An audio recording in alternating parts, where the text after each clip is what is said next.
শামশেরগঞ্জ থানার উদ্যোগে ধুলিয়ান পৌর এলাকার সর্বধর্ম সমন্বয় মানুষদের নিয়ে শান্তি ও সম্প্রীতির রক্ষার্থে বর্ধিত সভার আয়োজন। পৌর এলাকার 21টি ওয়ার্ড নিয়ে শান্তি কমিটি গঠন করে এলাকাকে শান্তি রাখতে প্রশাসনের এই শান্তি কমিটি। সকল শ্রেণীর মানুষের উপস্থিতিতে বিশেষ গুরুত্বপূর্ণ আলোচনা অনুষ্ঠিত হয়। প্রতিটি ওয়ার্ড থেকে একজন করে প্রতিনিধি ধুলিয়ানকে শান্তি রাখতে নিজেদের মূল্যবান কথা তুলে ধরেন। আজকের এই সভায় শামশেরগঞ্জ থানার কর্মকর্তারা ছাড়াও ধুলিয়ান পৌরসভার চেয়ারম্যান ইনজামামুল ইসলাম রাজা, শামশেরগঞ্জের বিধায়ক আমিরুল ইসলাম ও প্রশাসনের ঊর্ধ্বতন officer Jangipur additional SP Soumyajit Barua, Farakka SDPO Sheikh Shamsuddin, Shamsherganj থানার আইসি সুব্রত ঘোষ মহাশয়গঞ্জ বেশ কিছু গুরুত্বপূর্ণ কথা সবার মধ্যে তুলে ধরেন। এলাকায় অসামাজিক কোনো কিছু দেখলেই প্রশাসনের নজরে দেওয়ার কথা উঠে আসে এবং প্রতিটি ওয়ার্ডে মাসে মাসে সমাজ সচেতনতা শান্তি রক্ষার্থে প্রশাসনকে নিয়ে আলোচনা করা হবে বলে জানানো হয়। চলুন আজকের এই শান্তি কমিটি নিয়ে কি বলছেন প্রশাসনের কর্মকর্তাগণ শুনব।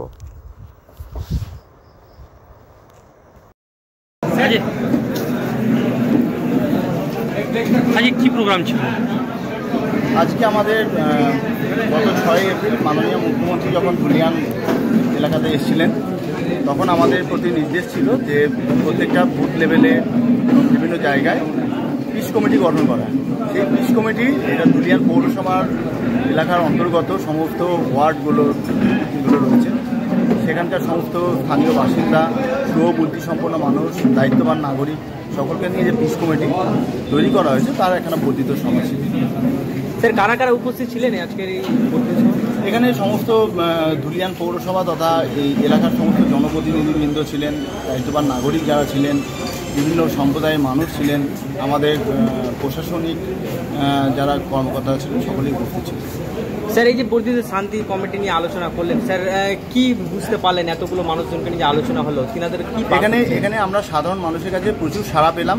সাধারণ মানুষ যারা রয়েছেন, যারা সুবুদ্ধিসম্পন্ন মানুষ রয়েছেন, তারা আমাদের যথেষ্ট সহযোগিতা মানসিকতা দেখলাম তাদের মধ্যে এবং আশা করি ভবিষ্যতে তাদের সহযোগিতা পাবো এবং আমরা সকলে কাঁধে কাঁধ মিলিয়ে প্রশাসনের সঙ্গে সাধারণ মানুষ কাঁধে কাঁধ মিলিয়ে কাজ করবে এবং ভবিষ্যতে আমরা ধুলিয়ান এলাকার যে সমস্যাটা, সেই সমস্যাটা যাতে ধুলিয়ান শুধু নয় গোটা পশ্চিমবঙ্গের কোথাও না হয় তার একখানা আমরা দৃষ্টান্ত স্থাপন করতে চাই। ওকে, থ্যাংক ইউ স্যার। সাধারণ মানুষের কি অন্যায় ছিল?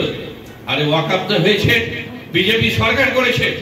বিজেপির ওই ওয়াকআপের দলিত লোকের ভবে আর দোকানে আর বাড়িতে ছিল না যে আমি সেখান থেকে নিয়ে এসে ছেড়ে ফেলে দিলাম, দিয়ে প্রমাণ সব লোপাট হয়ে গেল। আজকে অত্যন্ত লজ্জাকর ঘটনা এটা। আজকে খুবই লজ্জার বিষয় আমাদের কাছে। আজকে আমাদের মাথা হেট হয়ে গেছে। প্রশাসনকে বলবো যে যারা এই ঘটনার সঙ্গে যুক্ত, সে যেই হোক, সে যে পার্টিরই হোক, তাকে চিহ্নিত করে তাদের উপরে যথোপযুক্ত ব্যবস্থা গ্রহণ করা হোক। তৃণমূল হোক আর কংগ্রেস হোক আর বিজেপি হোক আর যাই হোক, তার বিরুদ্ধে ব্যবস্থা নেওয়া হোক। তাহলে আগামী দিনে যাতে সেই সাহস দেখাতে না পারে। আমি আপনাদের সঙ্গে এখানকার যারা শান্তি কমিটিতে এসছেন আপনাদের সঙ্গে কিন্তু আমি একমত। আমরা চাই এই শামশেরগঞ্জে পুনরায় শান্তি প্রতিষ্ঠিত হোক এবং যারা দুষ্কৃতী আছে তারা যাতে ঘর থেকে না বের হয়, গর্ত থেকে বের না হয়। আমাদের শামশেরগঞ্জের প্রত্যেকটা অঞ্চলে এইরকম ভাবে পিস কমিটি গঠন হয়েছে এবং আমি জানি, আমার দৃঢ় বিশ্বাস, আমাদের বর্তমান যে প্রশাসন আছে, পুলিশ প্রশাসন, আইসি থেকে শুরু করে এসডিপিও, অ্যাডিশনাল এসপি, এসপি যারা আছেন তারা সেই দায়িত্ব নিষ্ঠার সঙ্গে পালন করবেন। তাদেরকে সেই কাজের জন্য মাননীয় মুখ্যমন্ত্রী এখানে কিন্তু নিয়োগ করেছেন এবং আমাদের মাননীয় মুখ্যমন্ত্রী সদা সর্বদা এই ধুলিয়ানের উপরে নজর রেখেছেন যাতে কোনোভাবেই এখানে যাতে বিঘ্ন না হয়, এখানকার উন্নয়ন যাতে হয় সেটাও কিন্তু মাননীয় মুখ্যমন্ত্রী নজর রেখেছেন। আজকে বুঝতে পারছি যে আমাদের থানা ছিল ওসি থানা, সেটা আইসি থানা হয়েছে। তার মানে কি আমাদের মাননীয় মুখ্যমন্ত্রী কত সিরিয়াসলি বিষয়টাকে নিয়েছে। এসডিপিও সাহেব আছেন, এখানে অ্যাডিশনাল এসপি নিয়োগ হয়েছে, এখানে এসডিও নিয়োগ হয়েছে, এসডিও সাব ডিভিশন ঘোষণা হয়েছে, আরো অনেক কিছু হবে। আমাদের হাসপাতাল আপনারা জানেন যে 100 বেড শ্রমিক হাসপাতাল তিনি কিন্তু ঘোষণা করেছেন, সেটাও কিন্তু খুব তাড়াতাড়ি চালু হবে। অর্থাৎ মাননীয় মুখ্যমন্ত্রী চান এই শামশেরগঞ্জের চারিদিক থেকে উন্নয়ন হোক এবং এখানকার সব ধর্মের মানুষ একসঙ্গে যেভাবে আমরা চলছিলাম সেইভাবে চলি। আজকে বলুন তো, যখন দুর্গাপূজা বিসর্জন হয় তখন লক্ষ লক্ষ মানুষ সেখানে হাজির হয়। কারা হাজির হয়? সব ধর্মের মানুষই তো হাজির হয়, সব ধর্মের মানুষ হাজির হয়। একটা জালসা যখন হয় তখন সব ধর্মের মানুষ হয়। কেউ জালসা শুনতে যায়, কেউ দোকান লাগাতে যায়।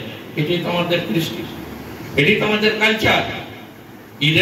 ঈদের বাজার, ঈদ যখন হয় তখন ঈদের মেলা যখন হয় সেখানে কারা থাকে? সেখানে তো মুসলিমরা থাকে না। আমরা তো এই নিয়ে বেঁচে আছি। এই জন্যই তো বলে যে ভারতবর্ষ একটা বৈচিত্র্যময় দেশ, আর এই বৈচিত্র্যের মধ্যেই আমরা ঐক্যকে ফিরে পাই। আজকে সেই ঐক্যকে বিনষ্ট করার প্রচেষ্টা চলছে। আমরা আশা করব আমরা সবাই মিলে আমাদের সেই ঐক্যকে আবার ফিরিয়ে আনবো এবং ধুলিয়ান শহরে শান্তি প্রতিষ্ঠিত হবে, এই আশা রেখে সকলকে আমার আন্তরিক শুভেচ্ছা জানিয়ে ধন্যবাদ জানিয়ে সকলের সুস্বাস্থ্য কামনা করে আমি আমার কথা শেষ করছি। ধন্যবাদ।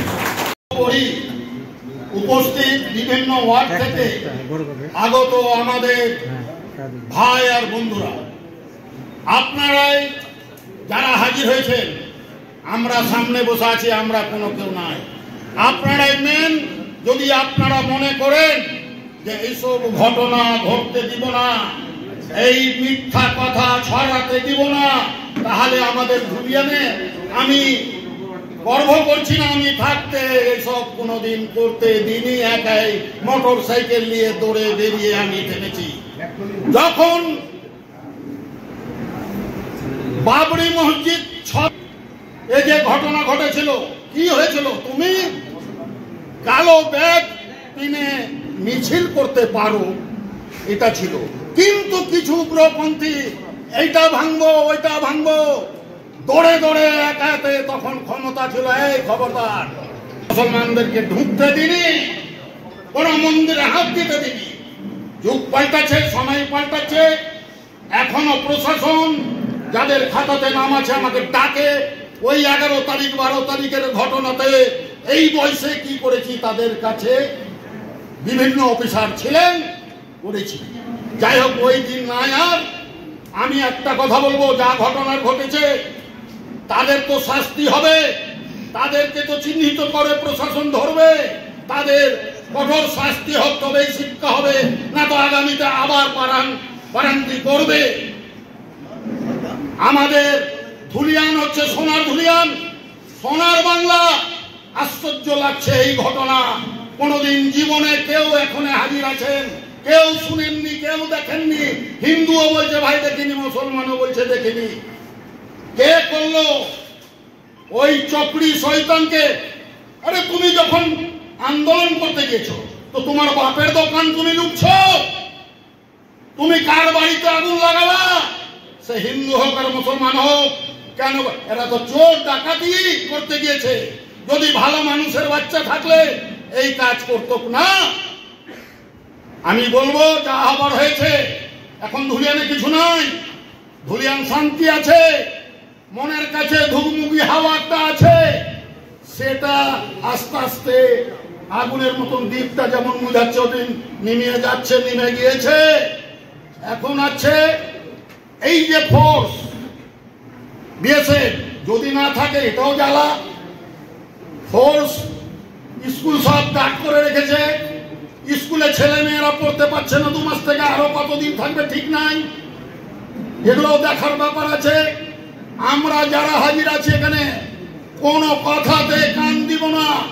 হিন্দু বলুক আর মুসলমান বলুক, প্রশাসনের নম্বর নিয়ে যান, ওখানে আপনারা ফোন করবেন, আমরা ফোন করব, কোন রকম ত্রুটি যাতে না আসে এইটাই অনুরোধ রাখছি এই হাউসের কাছে। আপনারা সব 21টা ওয়ার্ড থেকে কমিটির লোক এসছেন, আজকে আপনারা এটা মনে গেঁথেলেন যে যা হওয়ার হয়ে গেছে ভাই, ফিরে আসবে না। এটাকে কিভাবে আমরা ঠান্ডা হয়ে গেছে আরো ঠান্ডা করে দিই, আমরা যেভাবে চলছিলাম সেভাবে চলবো। কে হিন্দু কে মুসলমান, এই যে ঈদ আসছে কয়দিন পরে 50টা লোককে মাংস পাঠায় হিন্দুদেরকে, আরো বন্ধু 10 জনকে পাঠাই, কে 30 জনকে পাঠাই, এইবারও পাঠাবো। ওটা কি ছুটে গেছে রিস্তা? ওটা কি ছুটে গেছে? এই হিন্দু বিয়েতে 3 নিমন্ত্রণ কেটে দিস আমাদের। এই মুসলমান তোর 100টা হিন্দু বন্ধুকে কেন নিমন্ত্রণ দিস?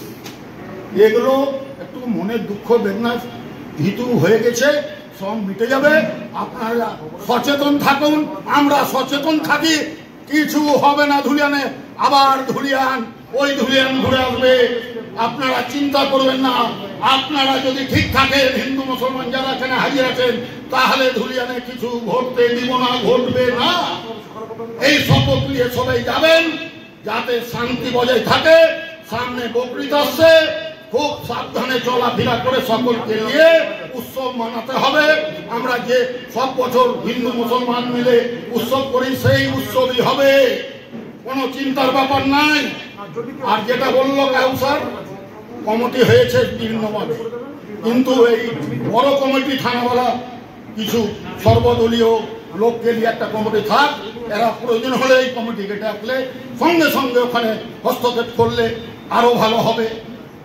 বিশেষ কথা আজকে আর বলার কিছু নাই, অনেকে বক্তব্য রেখেছেন। এই কয়েকটা কথা বলে সকলকে আদাব নমস্কার জানিয়ে আমার বক্তব্য শেষ করছি।